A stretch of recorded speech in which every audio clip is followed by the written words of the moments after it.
নমস্কার সবাইকে, গল্পাঞ্জলি চ্যানেলে আপনাদের স্বাগত। আমি রুমকি। আমার আজকের নিবেদন মানিক বন্দ্যোপাধ্যায় রচিত ছোট গল্প নিচু চোখে একটি মেয়েলি সমস্যা।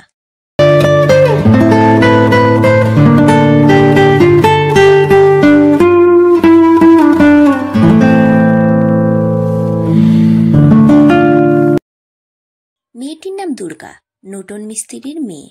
নোটনের আরেকটি মেয়ে আছে, সেটি খুবই বাচ্চা।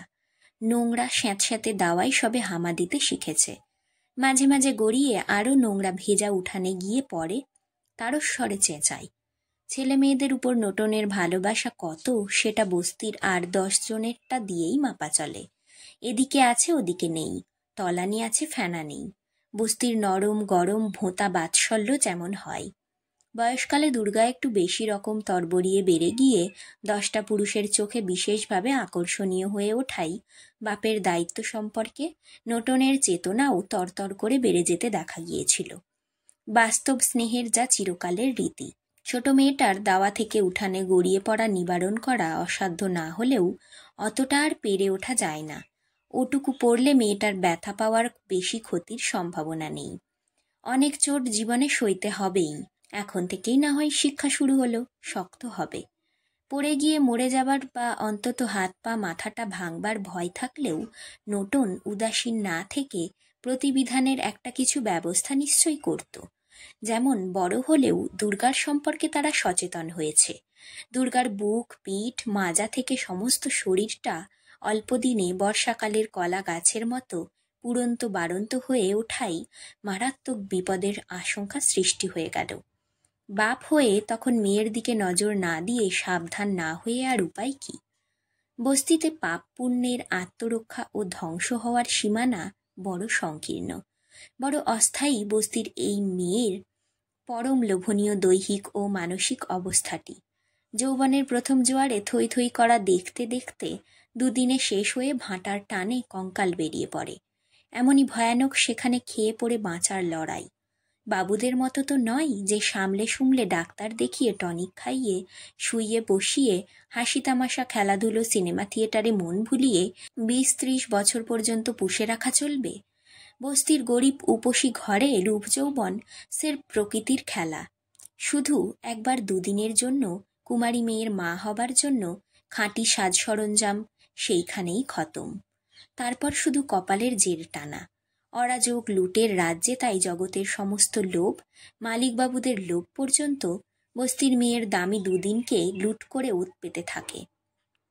মেয়েকে আড়াল করে বাঁচিয়ে চলতে কি না করেছে নোটন। দুর্গার মার জ্বর হয়েছিল, তাই মেয়েকে সে একা বাবুদের বাড়ির জল তুলতে বাসন মাজতে পাঠিয়েছিল বলে মেরে সে তার পিঠের চামড়া আস্ত রাখেনি। তাড়াতাড়ি বিনোদের সঙ্গে মেয়ের বিয়ে স্থির করে ফেলেছে। মেয়ের জন্য দুর্গার মার কোনো ভাবনা নেই এমন নয়, কিন্তু তার মন মেজাজ ভোঁতা হয়ে গেছে। কোনো বিষয়েই তেমন উৎসাহ পায় না।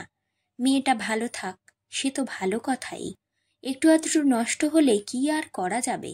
একেবারে বিগড়ে খারাপ না হয়ে গেলেই হয়। এমন করে আগলে রেখে কি স্বর্গ লাভ হবে? মেয়েটাকে বাঁচিয়ে চলার ঝোঁকে এমন রত্ন তার কুঁড়ে ঘরে আছে এই গর্বে কতগুলি দিকে নতুন প্রায় মানুষ হয়ে উঠেছে। নেশা করে হইচই হল্লার স্বভাব প্রায় ছেড়ে দিয়েছিল। কাজের পর তাড়াতাড়ি ঘরে ফিরতে মনটা ছটফট করত। দুর্গার সঙ্গে ঘনিষ্ঠ হয়ে সে আবিষ্কার করেছে মেয়েটা তার দেখতেই শুধু ভালো নয়, তার স্বভাবটাও বড় ভালো। বস্তির অনাবৃত জীবন, বাপ মা সজাগ সতর্ক থেকে মেয়েকে পাহারা দিতে পারে, কিন্তু চারিদিকের লোভকে আড়াল করার সাধ্য কারো নেই। সেটা অন্তর নামক স্থানেই সম্ভব। সেটাই হয়ে দাঁড়ায় সবচেয়ে বিপদ। মেয়ে টের পায় চারিদিকে তার জন্য বিপুল কামনা উদ্যত হয়ে উঠেছে। দুঃখ, দুর্দশা, লাঞ্ছনা, অবজ্ঞা সওয়া মেয়ে। জগতে হঠাৎ নিজের দাম এমন অদ্ভুত রকম মাথা চড়ে যেতে দেখে তার মাথা বিগড়ে যায়, সে দিশে হারিয়ে ফেলে। কিন্তু দুর্গা তেমন নয়, সে মাথা ঠিক রেখেছে। তার নিজের মধ্যে সামনে চলার ঝোঁক আছে। চোখ তুলে সে তার ছোট জাতটির দিকে তাকায়, অনুভব করে এইবার যে মস্ত একটা বোঝাপড়া করবে বলে চারিদিকে জগৎ উদ্গ্রীব হয়ে আছে। নিজেরও এই ভাবনাই একটা অদ্ভুত সুখকর অস্থিরতা বোধের মধ্যে তার খেয়াল রাখতে ভালো লাগে না।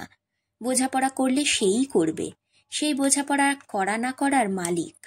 নিজের উপর তার এই মালিকানা সত্ত্বকেই তার বাপ সযত্নে রক্ষা করেছে। দুর্গা প্রাণপণে খাটে, বাপের যত্ন করে। সুখলালের উগ্র দৃষ্টি আর নোট দেখানো ইঙ্গিত নিঃশব্দ নিষ্ক্রিয় উপেক্ষায় চেয়ে দেখে। বুড়ি মাতঙ্গিনীর মারফত কে তাকে রাজরানীর মতো সুখে রাখতে পাগল হয়েছে তার কাহিনী শুনে নাক সিটকই। অন্যদের ভাব জমানোর আলগা চেষ্টায় মুচকে হাসে, সরে সরে যায়। রেশনে পেট ভরে না, শাড়িতে গা ঢাকে না, কোনো একটা শখ মেটে না। খাবার জলটুকুর জন্য নিত্য মারামারি করে প্রাণ যায়। শ্যাওলায় পাঁকে পায়ের হাজা কামড়াই। আলোহীন বদ্ধ বাতাসে সারা গায়ে ঘামাচি চুলকানি হয়ে দাঁড়ায়। তবু বস্তির মেয়েটার কাছে জীবন মিষ্টি মজাদার লাগে। বাপ কারখানায় খেটে আর মা বাবুদের বাড়ি বাসন মেজে দুটো পয়সা ভিক্ষা পায়, তাতেই। এরই মধ্যে একদিন কারখানায় মেশিনে জখম হয়ে নোটন তার ঘরের খাটিয়ায় দীর্ঘকালের জন্য বিশ্রাম পায়। ক্ষতিপূরণের প্রশ্ন কোম্পানির আমলেই আনে না। অকাট্য প্রমাণ খুঁজে বার করা হয় যে মাতাল অবস্থায় সম্পূর্ণ নিজের দোষে নোটন বিপদ ঘটিয়েছে। দুর্ঘটনার জন্য অন্য কেউ দায়ী নয়। তবু কোম্পানি দয়া করে প্রাথমিক চিকিৎসা এবং কয়েকটা টাকার ব্যবস্থা করে দেয়। এই নিয়ে একটু গোলমাল হয়, কিন্তু ঠিক ওই সময় বিরোধী একটা ইউনিয়ন গড়বার তোড়জোড় চলতে থাকায় সেই ডামাডোলে এটা চাপা পড়ে যায়। কমাসে নোটন বিছানা ছেড়ে উঠবে, আবার কাজ পাবে ঠিক নেই। শুধু দুর্গার মার ঝিগিরির ভরসা। দুবাড়িতে সে ঠিকই কাজ করছিল, আর এক বাড়িতে কাজ নাই। দুর্গা সাথে গিয়ে হাত লাগিয়ে কাজ খানিকটা এগিয়ে দিতে আসে। তবু শ্রান্তিতে হাত পা প্রতিদিন ঝিমিয়ে আসে দুর্গার মার। এমনিতেই তার অবস্থা কাহিল হয়ে আসছে দিন দিন। আঁতুড়ে যাবার সময় ঘনিয়ে এলো। আর কিছুদিন পরে কাজ করাই বন্ধ করে দিতে হবে। প্রথম বাড়িতে কাজ শুরু করেই দুর্গার মা তীব্র আক্রোশে চাপা গলায় ধমকাতে থাকে। হাত চালা হারামজাদি, খেয়ে খেয়ে হাতি হয়েছিস, হাত চলে না তোর? বলে বলে খুচ খুচ দুটো বাসন মেজে এক বালতি জল তুলে ঘর যাবার মন, বাপকে রেঁধে খাওয়াবেন। দুর্গা আরো জোরে হাত চালিয়ে ঝেঁঝে বলে, অর্ধেকের বেশি কাজ করে দিই তোর, ফের বলছিস? তার চোখে জল আসে এক মুহূর্তের জন্য। 2-1 টাকা বেতন আগাম নিয়ে চালাটা এনে কোনো মতে দিন চলে। 2-1 দিন উপোস চাই, ঠিকে ঝিরা আজ আছে কাল নেই। বাবুরাও তাই হিসেব করে আগাম বেতন দেয়, কিছু পাওনা হাতে রেখে। নইলে হঠাৎ বিনা নোটিশে কাজ ছেড়ে দিলে বাড়ির মেয়েদের বাসন মাজতে হবে। 5-6 তারিখের আগে গত মাসের পুরনো বেতন শোধ করে না। বেতন পেয়ে হঠাৎ যদি কাজ ছেড়ে দিয়ে অন্য বাড়ি যাই, বাসন মাজতেই হয় বাড়ির মেয়েদের। 5-6 দিন এমনি খাটিয়ে নেওয়া গেছে ভেবে গায়ের জ্বালা অন্তত কিছুটা শোধ হবে। গরিবের ওপর অগ্রিম প্রতিশোধ ব্যবস্থা। নুটনের মুখ দাড়ি গোঁফে ভরে গেছে, চোখ কোটরে ঢোকানো। জলজলে চোখে চেয়ে ঝিম ধরা সুরে বলে, এক বাড়িতে এক মাইনেতে দুজনার খাটার দরকার কি? তুই 2 বাড়িতে কাজ নে দুর্গা। মা 3 বাড়ি সারতে পারে একা? এক বাড়ি নে, মিত্তির বাবুর বাড়িতে নে, ওদের কাজ হালকা। মিত্তির বাড়ি? মাও বাড়ি নেক, আমি মার বাড়ি একটা ধরব। তারা দুজনেই জানে এটা কাজের কথা নয়। মিত্রদের বাড়ি দুর্গার মাকে রাখবে না, মিত্রবাবুর দরকার দুর্গাকে। নুটন একদিন দুর্গাকে একা কাজে পাঠানোর অপরাধে দুর্গার মার পিঠের চামড়া তুলে দিয়েছিল। আজ সে দুর্গাকে একা ওই মিত্রদের বাড়িই কাজ নিতে তাগাদা দিচ্ছে। পঙ্গু অসহায় অবস্থায় বিছানায় পড়ে থেকে উপোস দিয়ে সেরে উঠে কাজে যাবার আশা সফল হবার অনেক আগে অনাহারে মৃত্যুকে এগিয়ে আসতে দেখে আর কোনো হিসাব কি মানুষের থাকে? জীবনটা তিতো লাগতে শুরু করে দিয়েছে, কারণ দিগন্তে দেখা দিয়েছে আতঙ্কের কালো মেঘ। নোটন পঙ্গু হয়ে পড়েছে বলে শুধু নয়, আজ বাদে কাল তার মা আঁতুড়ে ঢুকবে বলেও নয়।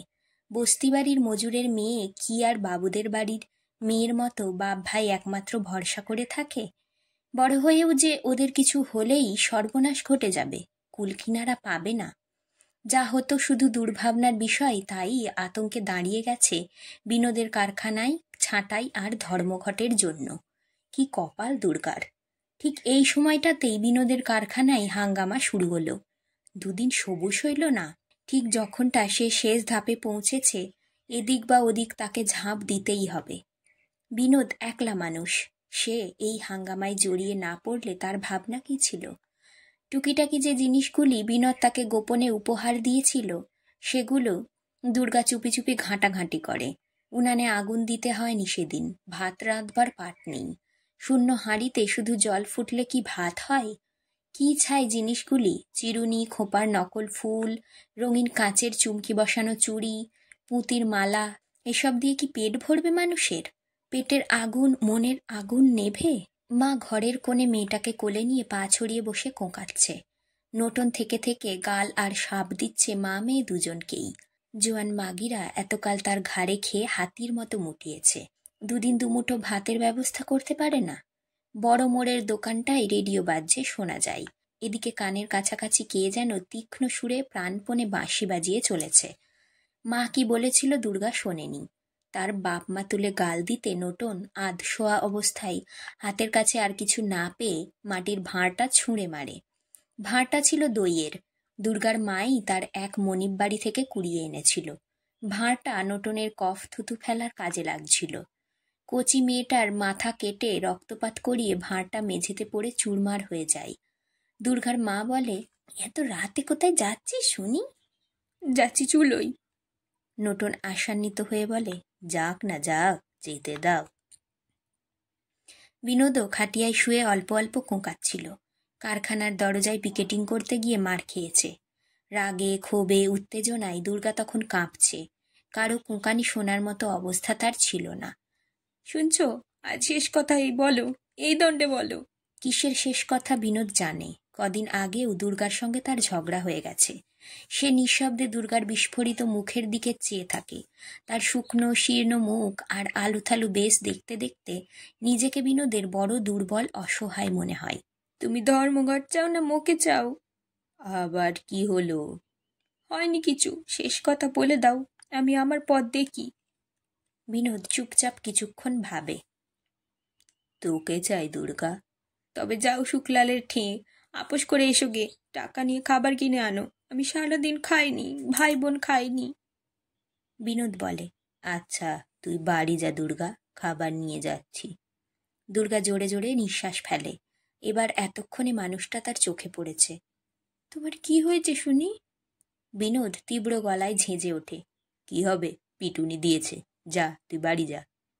খানিকক্ষণ চুপচাপ দাঁড়িয়ে থেকে দুর্গা নরম গলায় শুধোই, তুমি একা আপোষ করলে কি হবে?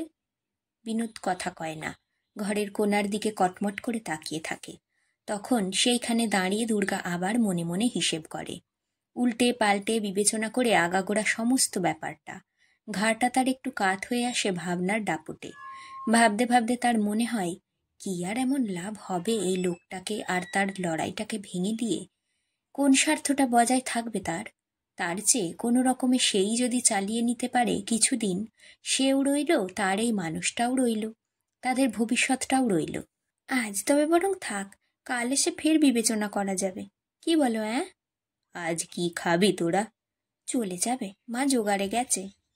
বিনোদের কাছ থেকে বিদায় নিয়ে আস্তে আস্তে পা ফেলে দুর্গা শুক্লালের আস্তানার দিকে এগোই। যে শুক্লাল কালও তাকে বড় বড় চোখে দেখেছে, নোট দেখিয়েছে। বাঁচতে হলে লড়াই না করে উপায় কি? আজকের পাঠ এখানেই শেষ।